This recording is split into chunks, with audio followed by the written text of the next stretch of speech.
This is a disaster. This is a disaster for Magnus. And the worst thing, Peter, LPDO, loose pieces drop off, but he cannot protect both minor pieces at the same time. You don't have knight f4, and because the knight is on a light square, you can move the bishop and protect the knight. Holy smokes. In the must-win second game of round 4, Magnus Carlsen blundered as early as move number 16. Vincent Keymer, the young German GM, had a win as early as move number 16 in a Rui Lopez. So let me show you the first few moves that both of them played to get to that position, and then we'll come back to the live feed to see whether Magnus got into trouble or whether Vincent Keymer found the right move. And it was a Rui Lopez, e4, e5, and we have bishop b5.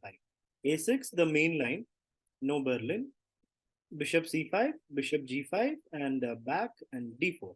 This was a new move by Magnus, taking one more tempo to push the pawn, but he is striking at the center. So takes, and bishop d7. The knight's pinned. It's no longer pinned, so this is a threat. So just bishop takes knight, pawn takes, and knight c3. Castles, and remember, it's a must-win game for Magnus. So Magnus plays queen d3. If it's a normal game, he might have played castles short. But he goes queen d3, showing his intention to castle long and get an attacking game. Bishop b4, and now knight e2. Queen e7, and here he castles long. Rook e8 and f3. Queen e5. So moves like g4, bishop g3, h4, there's good attacking chances here for white. Even black has got an open b file, but pieces are yet to become dangerous there. And here in this moment, Magnus played a3. It is a mistake. His World Cup could have ended right here.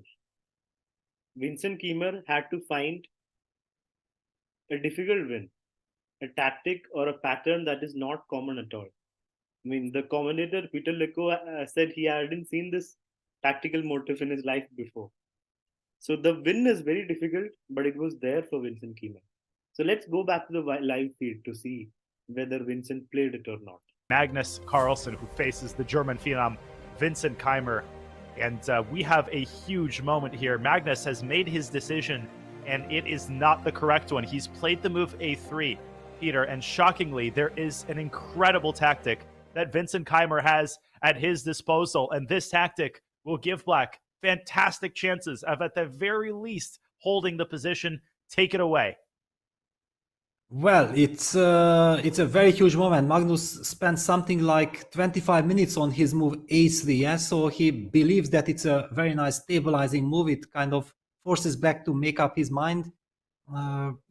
Black has the pair of bishops, so one could argue that giving up that bishop is not such a great choice, but black has to capture on c3, and now it's already the big question if white cannot recapture with the knight on c3 because of queen f4 check, winning the bishop. Yeah, that's the first tactical motive that one has to keep an eye on. Of course, this is very easy. Nobody blunders this. So the big question is, what happens next? So queen takes c3. Is Magnus, first of all, going for an endgame, and he believes that in this endgame he can hope for something? That's already, I'm not entirely sure about. But according to computer, there's this stunning tactics with knight f6 takes e4. I mean, unbelievable tactics. Very, very strange motive. I have never seen it in my life. And look at this. If queen takes e5, rook e5, fe4, rook takes e4 is a double attack on the bishop on h4 and on the knight on e2. God. So this is not possible for white. So I'm believing that after knight takes e4, f takes e4 is kind of the critical question. But even then, queen takes e4 attacks both the bishop on h4 and the knight on e2. Oh my God. And this is a disaster. This is a disaster for Magnus. And the worst thing, Peter, LPDO, loose pieces drop off, but he cannot protect both minor pieces at the same time. You don't have knight f4, and because the knight is on a light square, you can move the bishop and protect the knight. Holy smokes. But Vincent is about to move, and he takes it. Takes on c3, yes.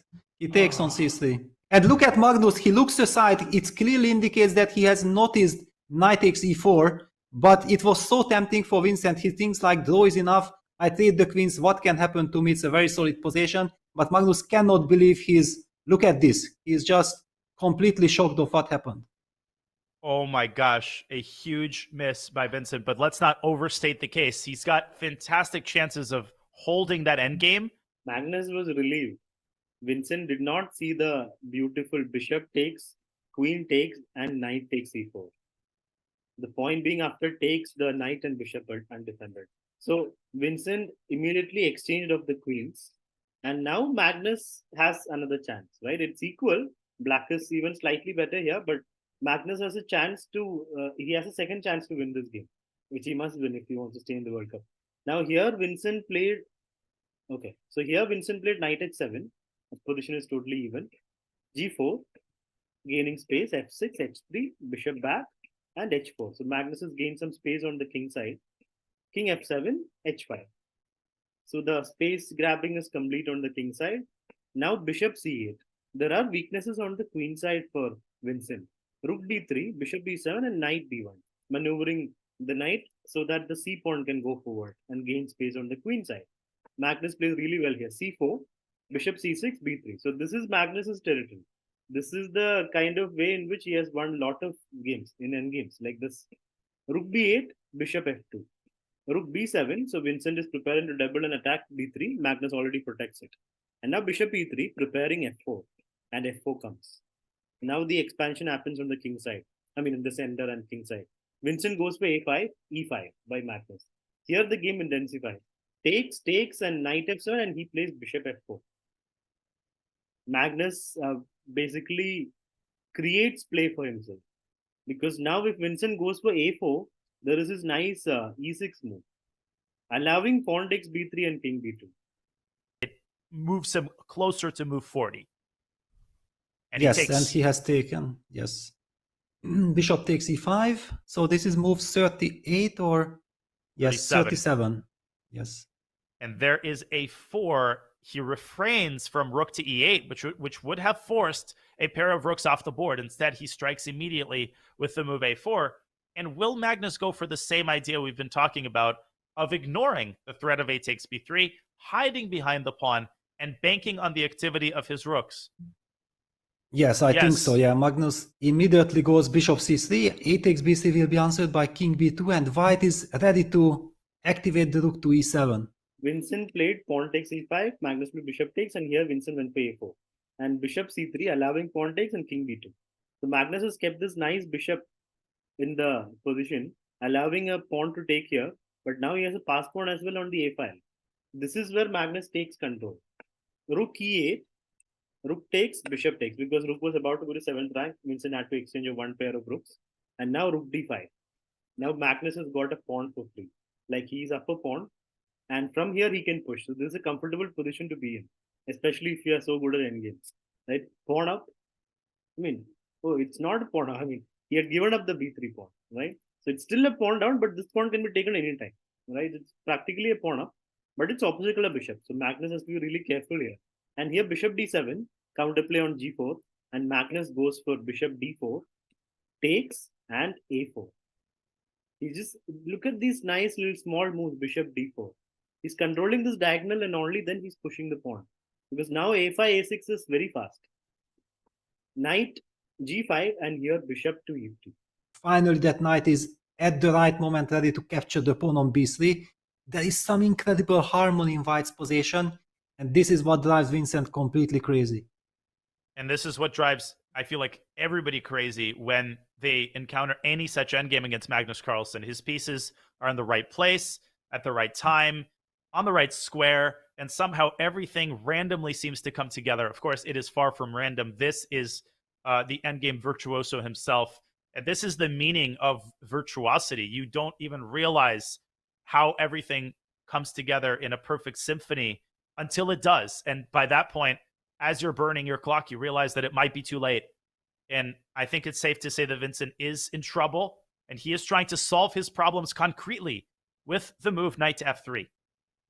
Wow, yeah, so he basically got fed up of this knight on d2. Yeah, we started praising that knight. Yeah, Vincent also felt like, I have to get rid of this knight. Now, of course, white can keep on pushing that a pawn, but then at least the good news is that black eliminates that knight on d2. Vincent plays knight f3. After takes, Magnus just keeps pushing the a pawn. Now rook b4, a very important move, because if you allow a6, rook cannot go here because of the bishop. So rook has to go back, and then a7, rook there. It's so passive. It just lost. So Vincent had to find rook b4. It was like the only move. And now bishop d2, attacking the rook. Rook moves, takes, bishop check, king c3. So it's still equal material, but the a pawn is passed, c7 is hanging. But black's rook is now behind the pawn. So till now, it's good defense by Vincent. c6. Of course, you can't take it. If you take it, you lose your trump in the position. Rook takes. And now king d4, preparing to take on c6. And now Vincent plays bishop f3. Bishop c3, keeping an eye on g7. If rook gets to the 7th rank, there will be problems. Bishop g2. This apparently seems to be the mistake so far by Vincent. There was a missed win earlier, but this is now a mistake. It's so hard to see why is it a mistake. He had to keep the bishop on c4, basically, like on e2 or to target c4, so that the white rook cannot move or the king cannot move. You have to keep the bishop on this diagonal. So now after bishop g2, Magnus plays a brilliant move. And the crazy thing is, after rook f5, black does have this move bishop d5, shutting down the door, and Carlsen has to then calculate rook takes d5. So if he doesn't believe that that exchange sacrifice is winning, then he's not going to play rook f5. Yes, which means that he might even find some ideas like king e5, king d6, king c7, king b6, the route that you mentioned. If white's king reaches b6, then basically there is no way of holding that a6 pawn. Very tense situation. Clearly Magnus wants to make a quick move, but he also probably learned his lesson from yesterday that you shouldn't be rushing with the 30 seconds increment. Magnus played rook f5. Basically, now he wants to play king c5 and king b6. Now the king cannot enter, black king cannot enter. So this is a very nice move. But black rook is also stuck. If it moves back, anyway, king will get in. So here, bishop h3, and it's already lost for Vincent. Rook f4, bishop moves, and now king c5. Finally, Magnus decides to get in. Here, rook a3, just king b4. Rook moves, and again king b3. This is beautiful stuff. The rook is kicked out of the a file. There's no space left on the a file. Rook moves away, and now the a pawn pushes. Just totally winning now. a7. You went all the way till a7, and now rook e4. Beautiful move. You can't take it because of promotion. Somehow it feels like you did nothing wrong, but everything is gone. That's how it happens when you play the world number one. Now rook e7, and after c5, rook b7. Not even taking the pawn with check. He's just playing rook b7. And if bishop moves, this rook takes pawn. And rook b8 is a threat. So these were the final moments of the game. He was so close. He felt like he believed that he can hold this position against Magnus. But Magnus just shows his beautiful technique. Yeah, rook b7 on the board. Yeah, it's that debilitating inevitability that you know Magnus is going to find the best moves. You reach a point and you just know that you've lost the thread. And no matter what you do, Magnus will see the correct path forward. Rook b7, threatening rook b8 check. And bishop g2. Rook returns, captures g7 with a fork on the rook and the bishop. Vincent might resign here. Yes, you basically have to design. No matter how much it hurts, there is nothing you can do.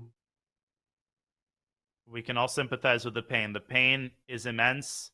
The pain of knowing that you had that chance. It was right there. But it's up to the greats and to the chess professionals to push that pain away. It's a 1-1 score. They're going to play a tiebreaker tomorrow, and there's the handshake. Magnus Carlsen wins on demand. He defeats Vincent Keymer after his loss yesterday with a beautiful endgame display and takes this match to what is going to be an incredible tiebreaker tomorrow.